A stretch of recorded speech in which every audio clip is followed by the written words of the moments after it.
पीछे मुड़ेगा, पीछे मुड़। मनाने के लिए इकट्ठा हुए। गणतंत्र दिवस के शुभ अवसर पर मैं आप सभी का हार्दिक स्वागत करती हूँ। माननीय मुख्य अतिथि महोदय, प्राचार्य महोदय एवं विशिष्ट अतिथि का पारंपरिक तरीके से स्काउटिंग गाइडों का स्वागत कर रहे हैं। मैं सभी विद्यार्थियों से आग्रह करती हूँ गर्दन ध्वनि से उनका स्वागत करें। स्काउट क्लैप रेडी तो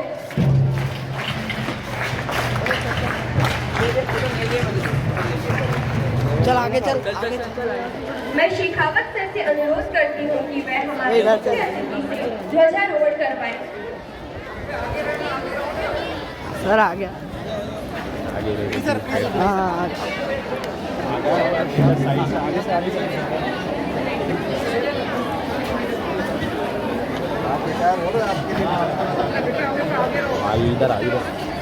इधर आप सभी अपने स्थान पर खड़े हो जाएं।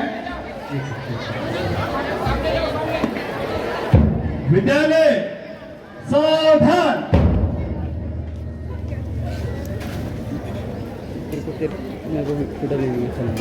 फोटो लेता रहे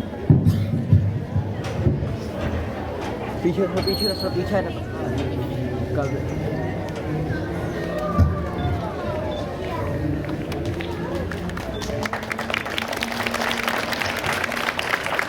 राष्ट्रध्वज को सलामी देंगे। सलामी दे। राष्ट्रगान के लिए तैयार। राष्ट्रगान शुरू कर।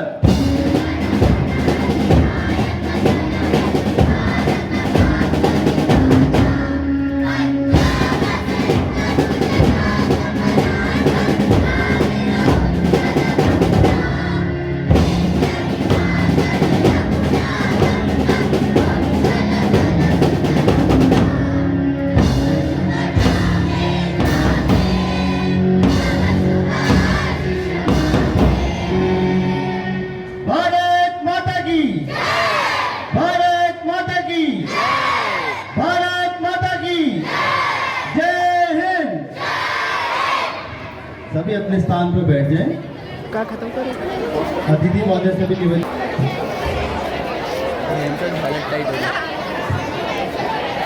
Honorable Principal Sir, respected Chief Guest, teachers and my dear friends, a very good morning to all of you. And in the same breath, I welcome you all on this wonderful morning to sense and become part of this glory, all as our Chief Guest, Dr. N.M. Giri, his wife Mrs. Rita Giri, and Mr. R.V. Pandey as our guest of honor. Please welcome them with huge round of applause.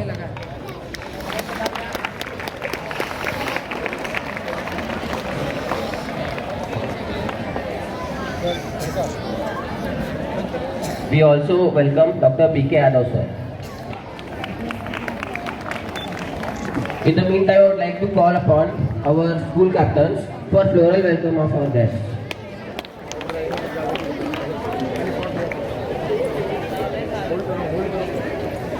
वो हर्षित आया है वो sir उसकी बस नहीं आई है तो इसलिए उसका बीच में बताओ, दूर रहो। यहाँ शूटिंग चल रहा है तो बीच में नहीं आने का, ये ध्यान रखने का। यहाँ लगाओ यहाँ। हाँ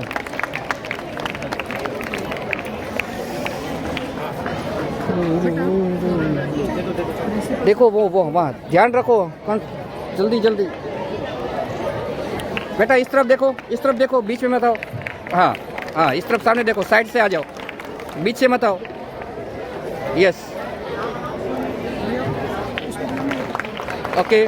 I would like to call upon खींच रहे हो, फोटो खींच रहे हो to honor our chief guest, Non-stop खींच school रहे हो boys photo. captain to honor principal sir, school boys sports captain to honor guest of honor, school girls sports captain to honor Mrs. Rita Giri,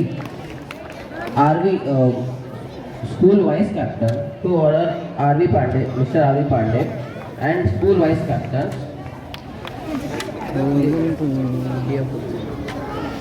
इधर देखो बेटा, इधर side. जब वो बीच में आते हैं तो तुम्हें साइड में हट जाना, तुरंत फोटो लेना। क्विक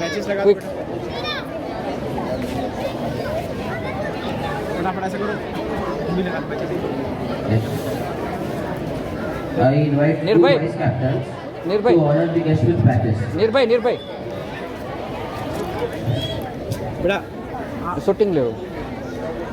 इनके साथ रहो, दोनों बाजू बाजू में रहे। Okay sir. हाँ। करके लगा दो। एक दूसरे के बीच में नहीं गए, घुमाते रहो। घूमता रहे मिल जो बैठे हैं ना ये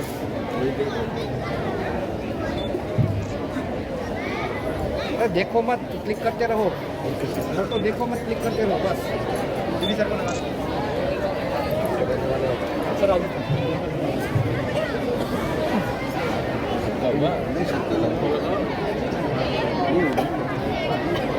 यहाँ वो ले लिया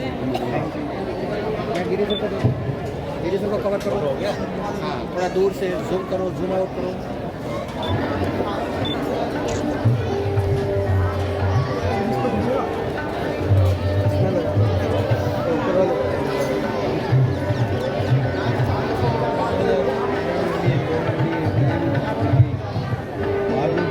चलो फिर से खुद को जगाते हैं, अनुमाते हैं। सुनहरा रंग है गणतंत्र के शहीदों के लहू से, ऐसे शहीदों को हम सर से झुकाते हैं, सर झुकाते हैं। वो देश अब मैं प्राचार्य परिचय दे एवं स्वागत करें।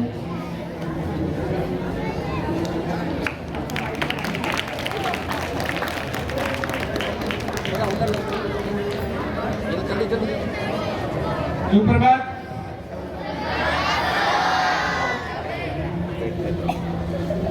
आज के समारोह के मुख्य अतिथि परम सर्वे डॉक्टर होशियार सिंह,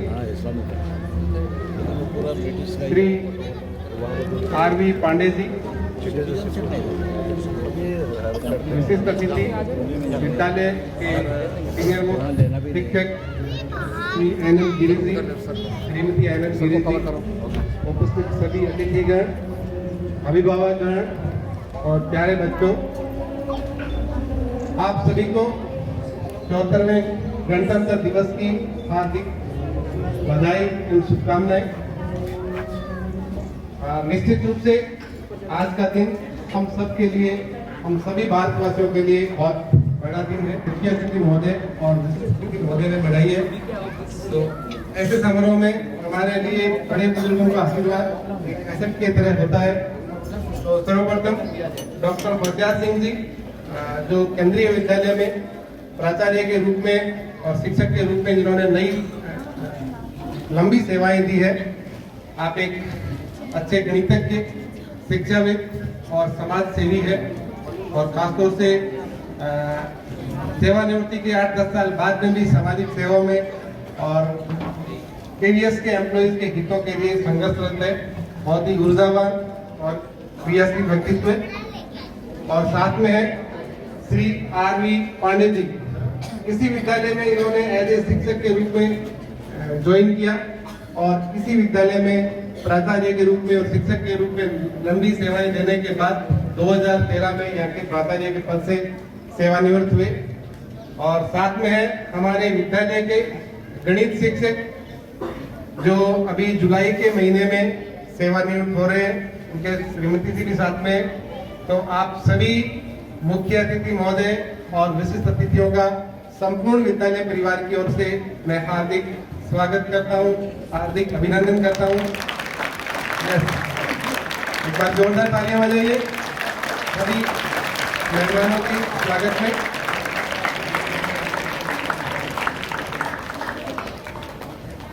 पंद्रह अगस्त 1947 को हमें आजादी मिली, लंबी लड़ाई के बाद, और बाबा भीमराव अम्बेडकर साहब द्वारा रचित संविधान 26 जनवरी 1950 को लागू हुआ। तो निश्चित रूप से भारत इस दिन, आज ही के दिन 7 अक्टूबर में गणतंत्र बना। तो हमारे लिए बड़ा फेस्टिवल है, राष्ट्रीय पर्व है। और इस पर्व की सार्थकता इसी में है, इस दिन हम लोग संकल्प लें इस चीज का कि हम अपने कर्तव्य का निर्वहन पूरी ईमानदारी और निष्ठा के साथ करेंगे। और साथ में बच्चों से भी मेरा आग्रह रहेगा कि इसका अनुपालन करें और जो भारत के आदर्श और मूल्य हैं उनकी अनुपालना करें। इसी के साथ एक बार सभी मेहमानों का संपूर्ण विद्यालय परिवार की ओर से इस समारोह में पुनः हार्दिक अभिनंदन, हार्दिक स्वागत, धन्यवाद। जय हिंद, जय भारत।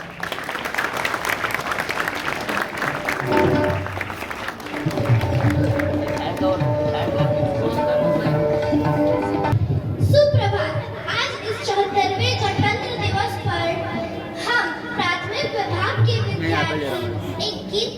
करने जा रहे हैं, जिसके बोल है एक हमारा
has infused patriotism in us. India is the cradle of the human race, the birthplace of human civilization, the mother of history, the grandmother of legend, and the great-grandmother of tradition. The most valuable and most artistic materials in the history of man are treasured up in India only. With this, I request Mrs. Uma Sharma Madam to tell us the significance of Republic Day. अब ध्यान रखो ऊपर चले उसका ऊपर चले। सुप्रभात सभी को। परम आदरणीय मुख्य अतिथि डॉक्टर होशियार सिंह, पूर्व प्राचार्य केंद्रीय विद्यालय संगठन, इस विद्यालय के पूर्व प्राचार्य doctor R B. Pandey, guest of honour हमारे Shri N.M. Giri sir, Mrs Giri sir and सभी पधारे हुए अतिथि अभिभावकगण एवं मेरे प्यारे बच्चों, जैसा आप सभी को विदित है कि आज हम 74वां गणतंत्र दिवस मनाने जा रहे हैं। बच्चों, इस दिन की सार्थकता क्या है, हम इस दिन को क्यों मनाते हैं, यहाँ हमें विचार करने की आवश्यकता है। देश को आज़ादी बहुत ही कठिन परिश्रम के बाद 15 अगस्त 1947 को मिली, जिसमें हमारे देश के सभी वर्ग के लोगों ने यथा योग्य अपना योगदान दिया। चाहे वो मजदूर हो, चाहे कवि हो, चाहे ज्ञाता हो, हर व्यक्ति ने अपने अपने क्षेत्र में अपने तरीके से योगदान दिया, अपना सर्वस्व त्याग दिया, तन मन धन सब कुछ उन्होंने इस देश को आजाद कराने के लिए अंग्रेजों के विरुद्ध लड़ाई में त्याग दिया। वो चाहते तो एक अच्छी जिंदगी व्यतीत कर सकते थे, लेकिन बच्चों ऐसा उन्होंने नहीं किया और उनकी जो सबसे प्राथमिकता ऊंची रही वो उन्होंने देश की स्वतंत्रता को दिया। यहाँ हमें विचार करना पड़ेगा कि 26 जनवरी को ही हम अपना गणतंत्र दिवस क्यों मनाते हैं। बच्चों, करीब 200 वर्षों की अंग्रेजों की गुलामी से भारत त्रास हो चुका था। अंग्रेजों ने भारतीयों का मानसिक, शारीरिक, आर्थिक, इमोशनल हर तरह का उन्होंने एक्सप्लॉयटेशन किया, जिससे कि लोगों में जब अत्याचार बहुत ज्यादा बढ़ जाता है तो लोगों के मन में एक ये सभी को अधिकारों के बारे में उन्हें जागरूकता मिली। अंग्रेज जब यहाँ आए तो हमारे यहाँ की जो शिक्षा प्रणाली थी वो विश्व में प्रसिद्ध थी। भारत को सोने की चिड़िया के नाम से जाना जाता था। क्यों सोने की चिड़िया के नाम से जाना जाता था? क्योंकि हमारे देश का करीब 36% टोटल विश्व के जो व्यापार था उसमें 36% की योगदान भारत का था। भारत विश्व में विश्वविद्यालयों के लिए जाना जाता था, शिक्षा के लिए जाना जाता था, हमारी पूरे विश्व में धाक थी। अंग्रेज आए, कहाँ गलती हुई हमसे?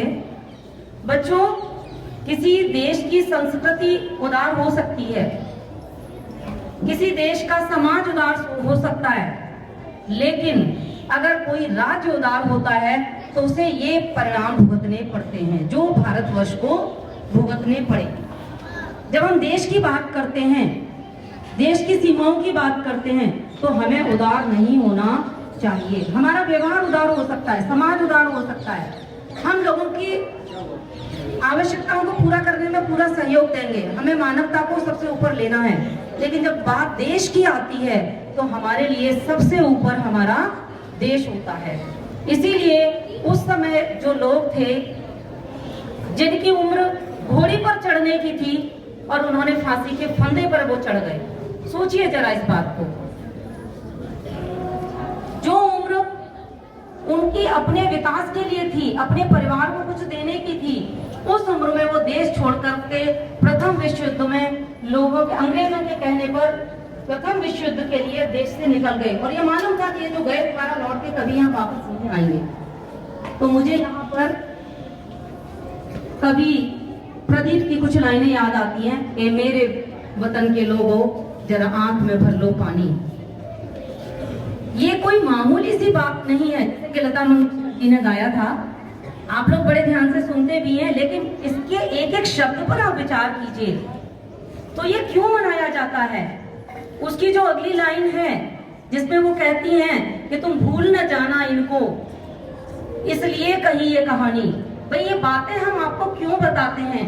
जिससे कि आप इस आजादी के महत्व को समझ सकें। बच्चों, आज युवा हमारा दिशा भ्रमित हो रहा है। आज आवश्यकता है हमें अपने मूल्यों को पहचानने की, इस आजादी के मूल्य को पहचानने की। आज दिशा भ्रमित राजनीति की वजह से आजादी के 75 सालों में भी हम वो नहीं प्राप्त कर पाए जो हमें वास्तव में प्राप्त करना चाहिए था। अंग्रेजों ने शोषण किया, वो 1947 में चले गए, लेकिन 1947 के बाद आज तक हम हमारे यहाँ योजनाएं लागू की गई। योजनाओं में बहुत अच्छे प्रावधान थे। 20 सूत्रीय कार्यक्रम, अगर आप एक एक कार्यक्रम को देखें तो लगता है कि गरीबी, बेरोजगारी, भूखमरी ये तो कहीं देखने को मिलनी ही नहीं चाहिए थी। लेकिन कहाँ चूक हुई हमसे, कहाँ गलती हुई? संविधान जो कि 26 जनवरी 1950 को लागू हुआ, जिसकी एक एक लाइन में एक एक शहीद का आत्मा बसी हुई है, जिन लोगों ने इस देश को शहीद कराने में, देश को स्वतंत्र कराने में अपना योगदान दिया, शहादत दी, उनके शहादत का महत्व है हमारा संविधान। संविधान में एक एक नियम की व्याख्या की गई, जिसको बनाने में करीब 2 वर्ष 11 महीने और 18 दिन का समय लगा था बच्चों। और इतना अथक एक एक एक्ट को बाकायदा बहस की गई, उनकी रिकॉर्डिंग की गई और उसे हाथ से लिखा गया। आप अगर अपने संविधान की प्रति अगर आप इतने सौभाग्यशाली हों और कभी मिले देखने को, जो कि संसद में है, हमारे लाइब्रेरी में वहां रखी हुई है, हाथ से लिखा हुआ है हमारा संविधान। और यह विश्व का सबसे बड़ा संविधान है, लिखित सबसे बड़ा संविधान है। तो क्यों आज हमारा देश भ्रमित हो गया? क्यों हमारे अंदर वो कैरेक्टर कहाँ चला गया जो देश के प्रति? बच्चों, व्यक्तिगत समृद्धि हमारी तभी संभव है जब हमारे देश की समृद्धि होगी।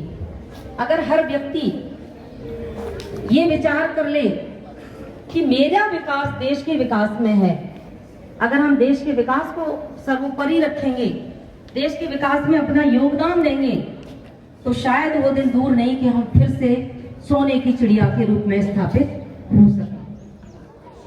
और इस काम के लिए बच्चों ये जिम्मेदारी आप सभी के ऊपर आती है कि जहां पर भी हो, जो काम आपको दिया जाए, उस काम को आपको पूर्ण निष्ठा, आस्था और विश्वास के साथ करना है, जिससे कि आपका विकास में भागीदारी सुनिश्चित हो सके। हर व्यक्ति को सोचना है, ये जो आजादी लाखों लोगों ने अपनी जान देकर के हमें दी है, इस धरोहर को हमें संभालना है और आगे आने वाले समय में फिर से हम अपने देश को विश्व के मंच पर एक सोने की चिड़िया के रूप में प्रतिस्थापित करेंगे। आज के अगर हम परिस्थितियों को देखें बच्चों, तो मुझे 2 लाइनें एक कवि की याद आती हैं। हर तरफ आग है, गर्म हवा साथ है, वक्त की इस आंधी में ढह गया समाज है, फिर भी हम कहते हैं मेरा देश महान है, मेरा देश महान है। कहाँ गया वो भारत, कहाँ गया वो भारत?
अपनी भी थोड़ी अदा थोड़ा अंदाज है।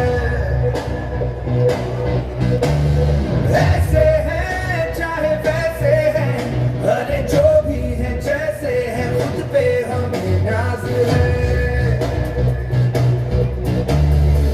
जाने ना हमको ये जमाना, चाहो तो हमको आजमाना।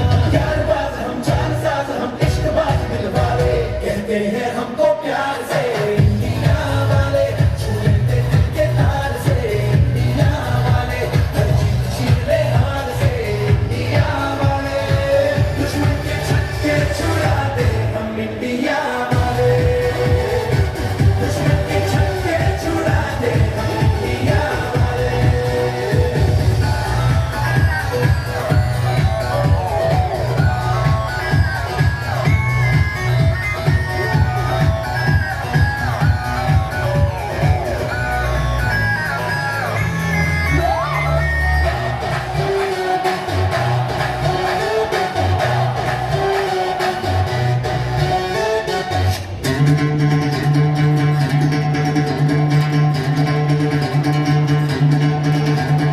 सुनो गौर से दुनिया वालों, बुरी नजर ना हम पे डालो।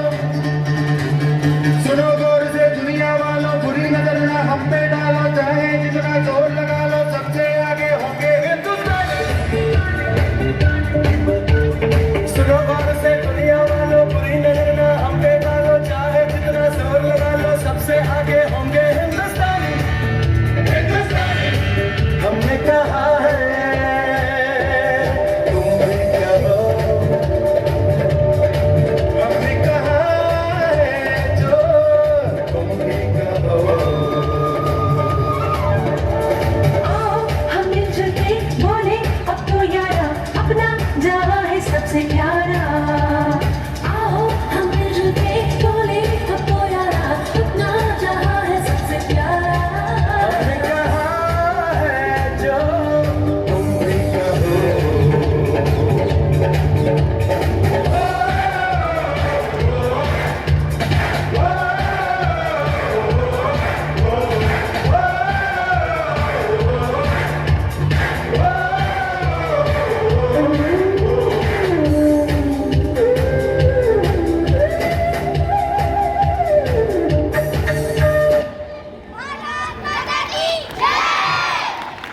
Good morning to one and all present who are here. As we all know, we are here to celebrate the auspicious day of Republic Day. First of all, hearty greetings to all of you on Republic Day. This day is celebrated with great joy and pride. On this day, we reaffirm our commitment to unity in diversity, equality, and fraternity. As we all know, we got independence on 15th August 1947. At that time, we didn't have any constitution to run our country in the best way. So we got the constitution on 26th January 1950. Since our great leaders already knew that the nation was going to be years, 11 months and 18 days, we got our constitution on 26th January 1949. But the then constitution was drafted under the leadership of Dr. Bhim Rao Ambedkar. Our constitution is a bilingual one. It is the world's longest written constitution with around 1,46,385 words with 395 articles in 22 parts and 8 schedules. Since then, the number of articles has raised to 448 articles due to 105 amendments. Our India has made many new policies since then, and many amendments are made to our constitution regularly. So, but these amendments don't disturb the basic sentiments of constitution a bit. So we can say that India is one of the most successful democracies of the country, and it will continue to be. India is one of the most fastest growing countries and is one of the most growing economies of the world. India will dominate the country in all aspects, be it education, healthcare, space and research, technology, etc. in the near future. Now I want you to introduce to sum up two most important policies of the government which are made in the recent year. First is NEP 2020. NEP or National Education Policy 2020 intends to boost the spending on education by increasing the education budget to a level of 6% of the GDP. NEP 2020 has many aspects like early childhood care and education, quality universities and colleges, professional education, promotion of Indian arts, languages and culture, and technological use and integration. Recently, Prime Minister Narendra Modi introduced NEP 2022 to reorient India's और इतना है ना, इनको pause करो. India 3 years of Anganwadi of preschooling, replacing the old 10+2 structure. Second is Atmanirbhar Bharat Abhiyan. Atmanirbhar Bharat, which translates to self-reliant India, is a phrase that PM of India Narendra Modi and his government used and popularized in relation to the country's economic development plan. The phrase is an umbrella concept for the Modi government's plan for India to play a larger role in world economy and for it to become more competitive, resilient and efficient. The 5 pillars of self-reliant India are economy, quantum jumps, not incremental changes, infrastructure, the one which represents modern India, system, technology driven, demography, vibrant demography of the largest democracy, and demand, full utilization of power of demand and supply. Atmanirbhar Bharat Abhiyan includes a package of rupees 20 lakh crores, that is around 10% of the GDP. It focuses on land, labor, liquidity and laws, and it caters to the needs of laborers, middle class, MSMEs, cottage industries and industries among others. That was a brief information on the policies. With that I want to end my speech. Jai Hind, Jai Bharat, thank you. कार्यक्रम को आगे बढ़ाते हुए मैं माध्यमिक विभाग के छात्र छात्राओं को लोकगीत के लिए मंच पर आमंत्रित करना चाहूँगी।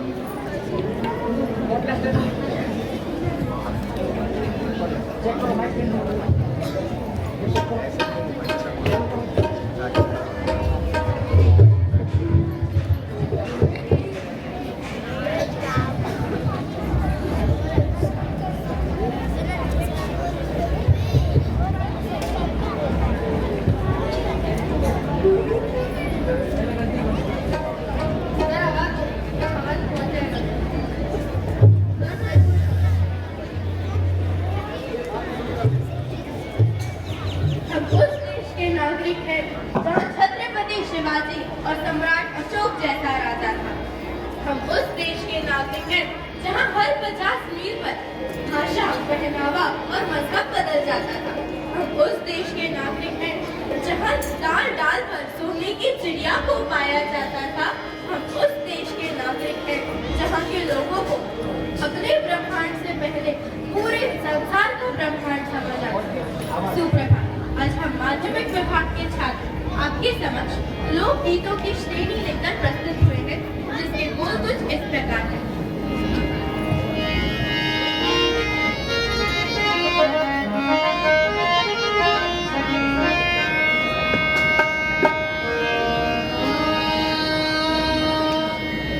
सतगुरु ऐसा कीजियो जैसो पूनम रोचान, तेज आवे तपे नहीं उपजावे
प्रचलित है और वो घटनाओं पे आधारित होते हैं, जैसे राजाओं की वीरता, संतों की तपस्या, भारतीय देश की तपस्या और कथाओं पर आधारित होती है। ऐसे ही बहुत मनमोहक लोकगीत प्रस्तुत किया गया था इधर। मैं तहे दिल से इनका आभार व्यक्त करती हूँ कि वो इतनी सुंदर प्रस्तुति उन्होंने प्रस्तुत की। तीन रंग का नहीं है बस ये ध्वज देश की शान है, तीन रंग का नहीं है बस ये ध्वज देश की शान है, हर भारतीयों को दिलों का यह स्वाभिमान है, यही है गंगा, यही हिमालय, यही हिंद की जान है, और तीन रंग में रखा हुआ है अपना हिंदुस्तान, ही अपना हिंदुस्तान है। मैं अब अक्षत जायसवाल को मंच पर आमंत्रित करती हूँ कि वह इस पावन अवसर में अपने विचार प्रस्तुत करें। भाग्य है कि इस गणतंत्र दिवस के अवसर पर मुझे आपके सामने अपने विचार व्यक्त करने का मौका मिला है। प्रणाम, मैं भी वही हूँ जो आप है, माँ भारती की संतान। आपकी तरह मेरे शराओं में भी तपस्वियों का तेज भरा है। आज परिचय इसलिए दे रहा हूँ क्योंकि प्रणाम करके परिचय देना हम भारतवासियों की परंपरा है। भारत, मैं उस भारत से आता हूँ जिसके होठों पर गंगा और हाथों में तिरंगा है। वो भारत जहाँ कभी सत्यम शिवम सुंदरम तो कभी वंदे मातरम और कभी पंजाब सिंध गुजरात मराठा द्राविड़ उत्कल बंगा है। मैं उस भारत से आता हूँ जो ठुकराए हुए लोगों की शरण स्थली बन जाता है, नित के लिए एक राजपुत्र सन्यासी हो जाता है। मैं राम के भारत से आता हूँ जहाँ पिता के एक बात पर बेटा सिंहासन त्याग वनवासी हो जाता है। मेरा भारत आकाश से बलवान है पर धरती से धैर्यवान भी है। मेरा भारत प्रेम का पुण्य लोक अहिंसा का जन्म स्थान है, लेकिन नारी का अपमान हो जाए तो यहाँ का बच्चा बच्चा हनुमान है। पढ़ो हमारा इतिहास जो हमारे मस्तक पे छपा है। एक दुशासन ने हमारी बेटी का आंचल खींच लिया, हमने 100 भाइयों की चिता जला दी। एक रावण ने हमारी माँ का हरण किया, हमने पूरे राक्षस कुल की लंका लगा दी। मैं उस भारत से आता हूँ जो न कभी झुका, न रुका, न डरा है। मैं उस भारत से आता हूँ जो वीरता की वसुंधरा है। मैं उस भारत से आता हूँ जो शांति का पहला शंखनाद और मानवता का अंतिम आंकड़ा है। आज परिचय इसलिए दिया क्योंकि प्रणाम करके परिचय देना हम भारतवासियों की परंपरा है। 15 अगस्त 1947 को हमारा भारत आजाद हो गया था। पर इसे संचालित करने के लिए हमारे पास ना ही कोई नियम, कानून या व्यवस्था थी। फिर बाबा साहेब अम्बेडकर और अनेक महापुरुषों ने दिन रात एक करके 2 साल 11 महीने और 18 दिन में हमारे भारत का संविधान तैयार किया। आज ही के दिन भारत को गणतंत्र देश के रूप में घोषित किया गया था। मैं उन वीरों के लिए कुछ पंक्तियां कहना चाहूंगा जिनके फलस्वरूप आज हम लोग इस खुली हवा में सांस ले पा रहे हैं। है नमन उनको जो इस देश को अमृतत्व देके इस जगत में शौर्य की जीवित कहानी हो गए। है नमन उनको जिनके सामने बौना हिमालय जो धरा पर गिर पड़े और आसमानी हो गए। हिंदुस्तान के किसी कैमरे ने आज तक किसी शहीद के पिता को रोते हुए नहीं देखा होगा। ये हमारे तिरंगे की ताकत है। ओ देश मेरे तू जीता रहे, तूने शेर के बच्चे पाले हैं, कुछ लाल हुए कुर्बान तो क्या 100 लाल तेरे रखवाले हैं। अंत में मैं बस यही कहना चाहूंगा, पराक्रम जिनकी पूजा, शौर्य जिनकी गवाही है, कोई कहे कि उसे मौत से डर नहीं लगता तो वो झूठ कह रहा है या फिर उस देश का सिपाही है। जय हिंद, जय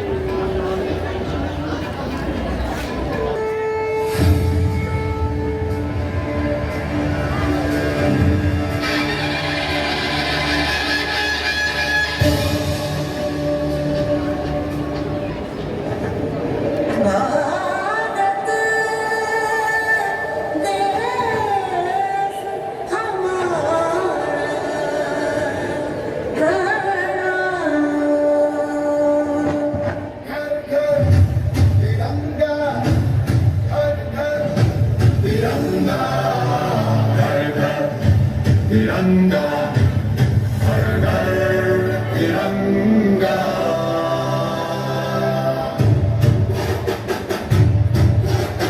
घर घर तिरंगा, घर घर तिरंगा, घरों घर तिरंगा, घर घर तिरंगा।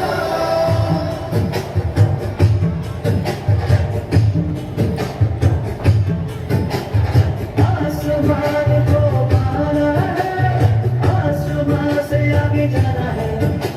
नए भारत की नई कहानी अब आसमान को सुनाना है। गर्व है इस तिरंगे पर, सारे जहां को ये दिखाएंगे। अमृत काल मनाएंगे, घर घर तिरंगा लहराएंगे।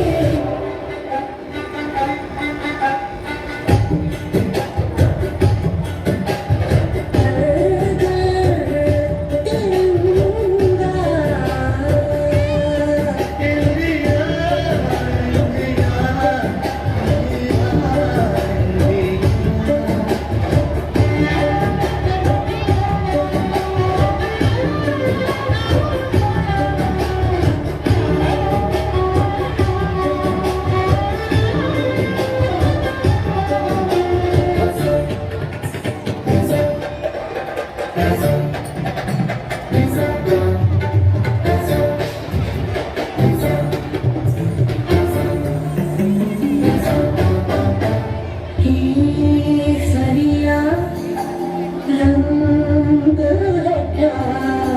ये रंग में शक्ति का है, ये रंग में ताकत का है, ये रंग देश के नाते पर सजा। श्वेत है क्या? रंग सत्य का। ये श्वेत रंग शांति का है, ये श्वेत रंग लेके का है, ये रंग देश के दिल में है बसा। रंग हरा तो खुशहाली का है, ये धर्म चक्र विकास का।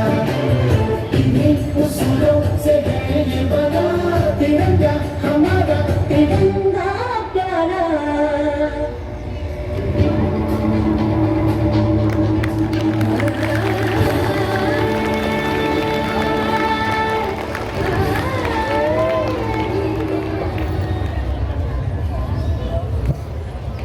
Freedom in the mind, strength in the words, purity in our blood, pride in our soul, and zeal in our hearts. What a beautiful performance by these students. We all are privileged and honored to have among us Dr. Hoshiar Singh, who is one of the founding stones of Kendriya Vidyalaya Sangathan. I request him to share his words of wisdom and past experience with all of us. I also request him to give away certificates to our achievers and toppers. I also request our guest of honor and ex-principal of this KB, Shri R.B. Pandey, to come on the stage.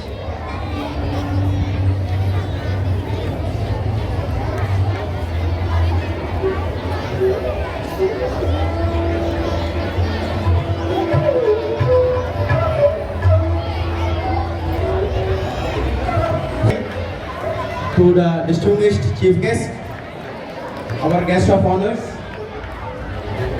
my all the colleagues, parents and children, before our chief guest commences his memorable speech, may I have the pleasure to announce the names of the students who secured top positions in AISSE examination in 2021 and 2022. We could not arrange any function because of COVID, so these certificates are being given today. In this, first of all, I call upon Master Ayush Mishra. He took top position, that is 1.5% of the students in class 10 in 2021. Ayush Mishra.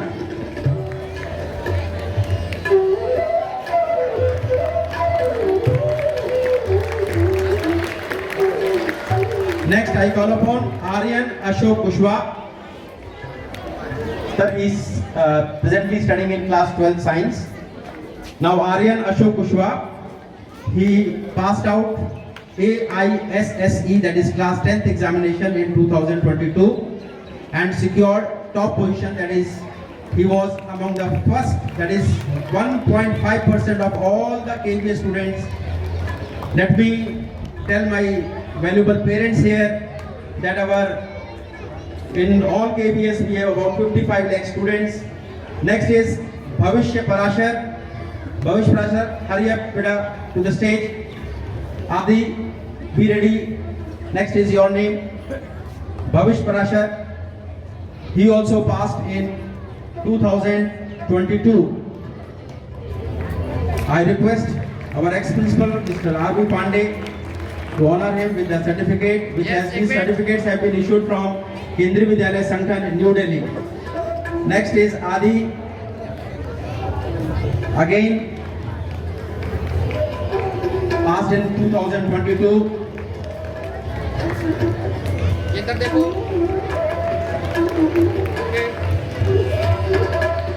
Thank you very much, sir.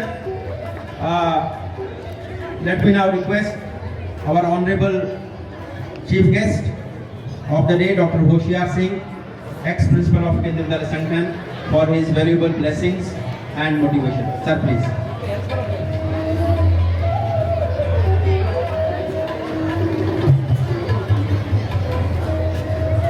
Good morning to all of you. Respected Principal Sri L.R. Thakan sir, ex-Principal Pandey sir, staff, parents, students, and the ex-teachers of Kendriya Vidyalaya who are present over here. अगले आने वाले समय में retire होने वाले साथी गिरीश साहब, संविधान के लागू होने से लेकर उसमें क्या नियम है वो सब अभी मेरे पूर्व वक्ता दो चीज मिली है, एक है अधिकार, एक है कर्तव्य। हम अधिकार के लिए तो सब लड़ते हैं, अधिकार तो हमें सबको चाहिए, आजादी हमें चाहिए हर काम के लिए, और लूटपाट पैदा हो, चाहे समाज में आपस में धर्म संप्रदाय और उसके नाम पे झगड़ा हो, इस बात पर हमें ध्यान देना है। संविधान में कर्तव्य हमें दिए हैं, उनकी हमें पालना करनी है। देश में तो संविधान लागू है, समाज में संविधान लागू नहीं है। परिवार में सबके क्या कर्तव्य है, आपके बहन के क्या कर्तव्य है, आपका उसमें क्या कर्तव्य है। बड़े बुजुर्ग हमें सुविधा दे सकते हैं, लेकिन उनकी अनुपालना करना हमारा भी फर्ज है। आपकी हर बात, आप परिवार में बच्चों की हर बात को पूरा करने के लिए पेरेंट्स, चाहे वो कितनी भी परिस्थिति में हो, आज के दिन स्टूडेंट का बात को सबसे प्रायोरिटी पे सुना जाता है। आप क्या चाहते हैं, आपको क्या सुविधा चाहिए। जब वो सुविधा आप ले रहे हैं, आपका भी फर्ज बनता है कि अपने कर्तव्य की पालन करें, पढ़ाई पे ध्यान दें। एक सामाजिक जो ताना माना हमारा जो आज विकृत होता जा रहा है, समाज में जो सद्भाव की कमी है, धर्म संप्रदाय के साथ हम लड़ रहे हैं, परिवार में आदर भाव की कमी है, दूसरे की बातों को सुनने में हम तत्पर नहीं रहते हैं, हर छोटी छोटी बात पे गुस्सा करते हैं, लड़ने झगड़ने के लिए तैयार होते हैं। तो अपने आप पे, अपने भावनाओं पे कंट्रोल करें। और ये आम पेरेंट की शिकायत है, बच्चे इतने एग्रेसिव हो जाते हैं। माँ का तो कहना उन्होंने मानना छोड़ ही दिया है, वो तो कहते ही नहीं है कहीं। थोड़ा बहुत यदि आज भी दबाव कई परिवार में है या उसकी बात को कुछ मानते हैं, पर वो भी बच्चे ये मानते हैं कि चूंकि मैं डर के मारे मानता हूँ। भाई डर नहीं है, उनके प्रति सम्मान दीजिएगा। पेरेंट्स किसी बच्चे का कभी बुरा नहीं चाहते, अध्यापक किसी भी बच्चे का कभी कोई बुरा नहीं चाहता। उसकी बातों को ध्यान से सुनिए कि उन्होंने एक अनुभव कमाया है, देखने में मिलता है। हो सकता है कि ये हमारे माता पिता उतने ज्यादा पढ़े लिखे नहीं हो, पर उनके पास जिंदगी